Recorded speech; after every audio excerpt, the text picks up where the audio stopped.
So, I want to first start out by saying the goal is to focus on doing the right amount of keyword research and video file automation before actually uploading any of it to YouTube.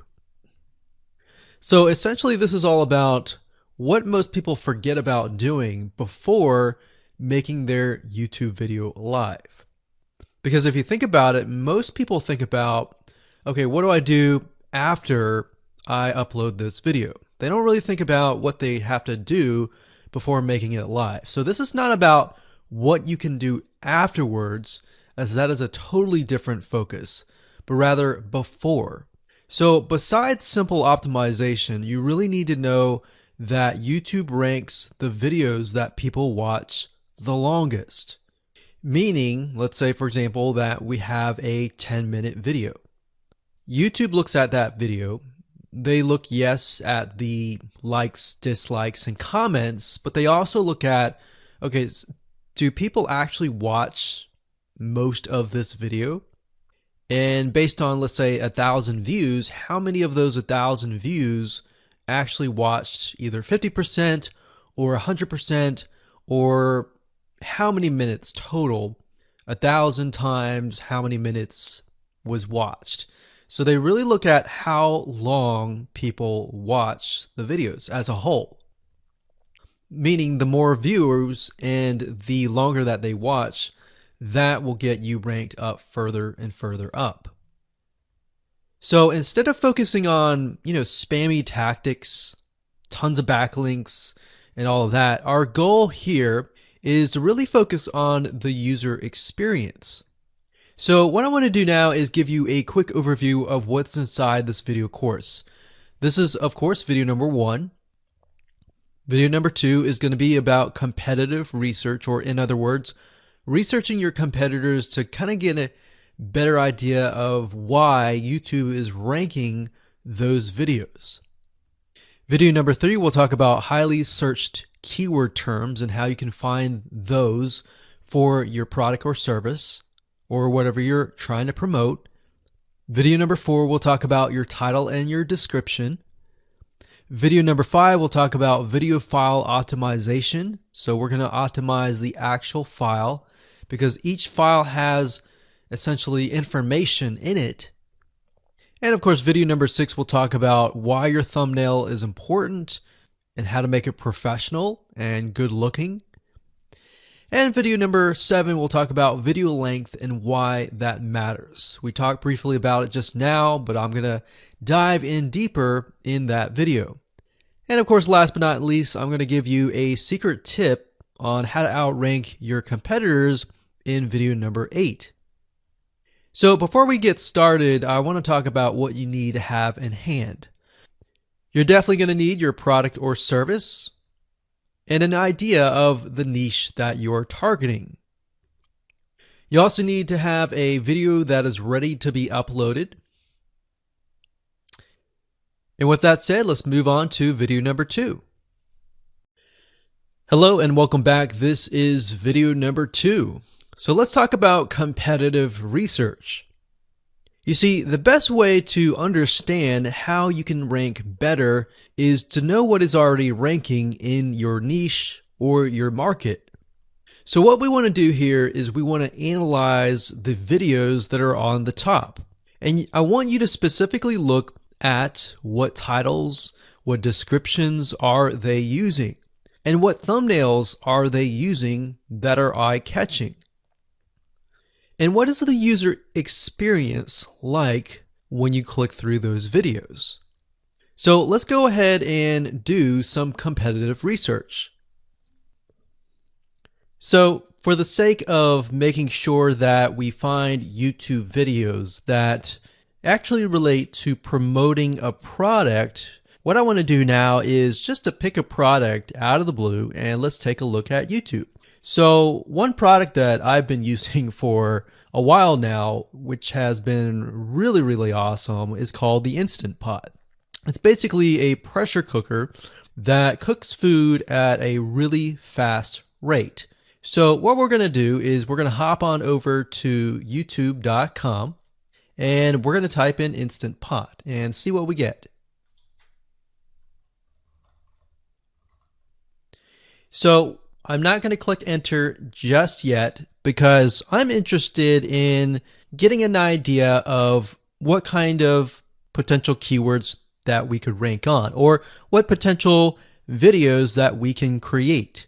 And we'll talk more about this in the next video. But for now, let's just do some basic keyword brainstorming and then, of course, do some competitive research.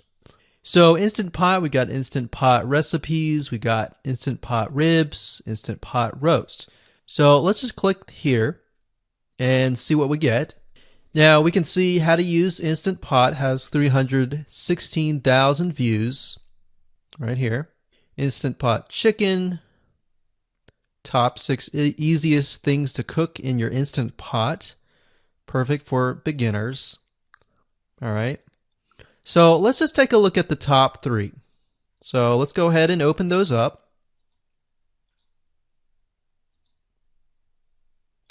And let's analyze them. So the first one is this one here. And let's pause the video.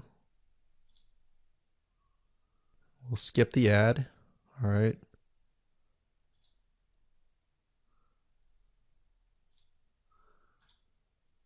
Okay, so how to use the Instant Pot 101 for beginners. So if we think about the type of audience that the Instant Pot attracts, it attracts somebody who has a busy life, who may be a beginner at cooking and just wants a quick and easy meal done fast. So we can see that. So one thing that I like to do is I like to copy the titles to Notepad. Just kind of get an idea of what we're dealing with. So that's the title. Looks like she's promoting an Amazon affiliate link. We can see that here, Amazon.to. We've got Instant Pot hacks, Instant Pot yogurt, and all that. So what she's doing, it's very funny, but she may not realize she's doing this, but what she's using is a method called siloing. And she's basically telling YouTube, hey, not only do I have this video on Instant Pot, I've got Instant Pot hacks, yogurt, recipes, and other recipes. So let's just copy that in here. So that's video number 1. So we're going to rank it from video 1, video 2, and video 3. Let's scroll down a bit. We've got 373 comments. I will say when it comes to YouTube, they're looking for engagement. So comments is good, likes are good, even dislikes are good as well. Even though dislikes are bad from a human standpoint, it tells YouTube that there is engagement. All right.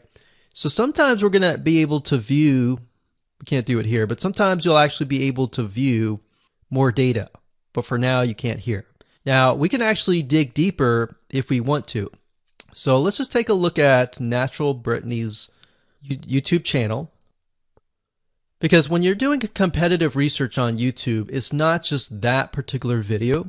It's actually the whole YouTube channel as a whole. The authority that that channel holds. So she has 116,000 subscribers. Click on the videos. She has a good amount of videos that talk about anything, looks like from cooking, from budgeting, from grocery, a lot of very similar videos. So let's scroll down. And now let's go ahead and take a look at the second highest ranking video. So if we go back over to here, and this is the Instant Pot chicken cook with me, meal planning, meal prepping, Sunday setup. So let's go here, take a look.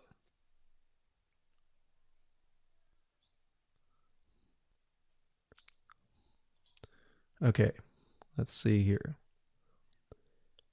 So it's a 20-minute video, all right, and it has 658 likes, 5,000 views. If we take a look at this video here, this has 320,000 views and 7,000 likes. Now, notice how it says 13 minutes here, and notice how it says 20 minutes here. We'll go back to this later on. All right, so we'll talk more about why a certain amount of time of your video is important, why the timing is important. And why is it that this lady has only 5,000 views, whereas the other lady has 300,000, and this lady is ranked right below that lady? All right, so why is that important? And why does that correlate to the time? So we'll talk more about that later on. But for now, let's just do competitive research. We're not trying to figure things out right now, and go from there. So if we take a look at the description, it says cook with me as I try a new recipe with Instant Pot. So the description contains the keyword. Sunday setup. Looks like she's got some Amazon links. And if we think about Instant Pot, who could it be targeting? All right, so this lady calls out people who are trying to prep on Sunday. So if we can get an idea of who it's targeting mothers, it's targeting people who are busy, who maybe only have time on Sundays to set things up. And chicken is a common thing, so maybe she's getting a lot of clicks. We don't know exactly, but we know that the headline and the description work together and getting clicks. All right, back over here. This is the third one. So let's take a look at this one. So this one is 8 minutes, but it has a lot more views than those other two videos, but it's shorter. It's shorter, but it has longer amount of views, and it's third. It's got 11,000 likes and 633 dislikes. If we scroll down, we can see that it has more comments than the first one. So why is it that the first one is number one and this one is the third one and it has more views and more comments? Well, we don't know exactly why, but I have a hunch as to why that is, which we'll talk more about ranking and what Google and YouTube is looking for later down the road. So that's that. Let's just copy that title. And I'm going to go ahead and pause this video and we'll copy and paste that information to the notepad. Okay, so I went ahead and copy and paste the information. So this is video 1, this is video 2, and this is video 3 down below. So let me make this bigger so we have this information. So as we're kind of analyzing the competitor, we want to save this for later, but can you kind of see a similarity here? So this is calling out the target audience. This is calling out the people who are busy, essentially. And top 6 ways, top X ways, top certain number ways is always a good title. So perfect for beginners. So if you can imagine, we already see that this title has beginners. This one's calling out perfect for beginners. And this one essentially is calling out people who are busy. So it's a target audience. So that's key. So having this in hand gives you a better idea on what potential titles and descriptions that you can have.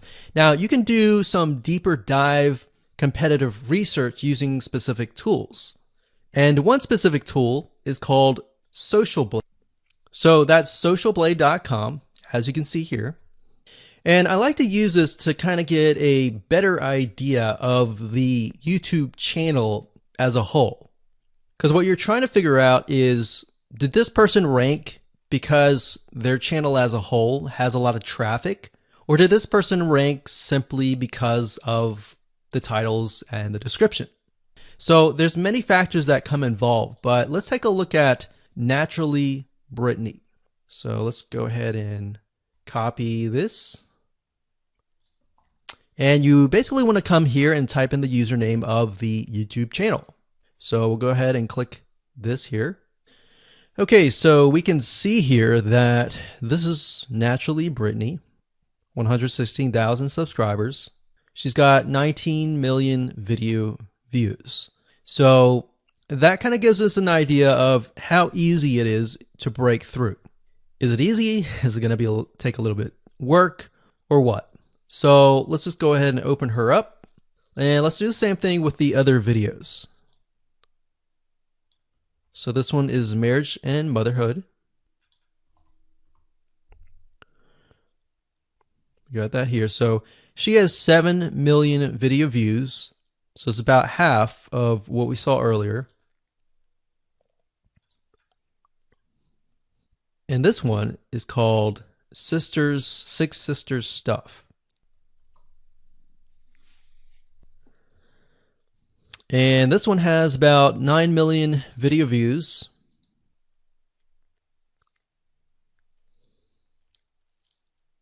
So right off the bat, we can see that if we were to rank on the keyword Instant Pot, it's going to take a lot to break through.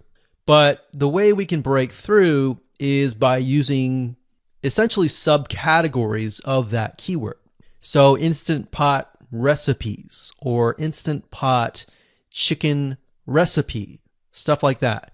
So we can see that each one of these has about 100 to 200,000 subscribers. So you're going to have to be competing against that. Now, obviously, if you have a good size YouTube channel, that will usually mean that you can break through fairly easily. But if you're just starting out, then breaking through on that keyword is going to be a little bit more difficult. So the next question is, what keywords should you use? And we'll discuss that in the next video.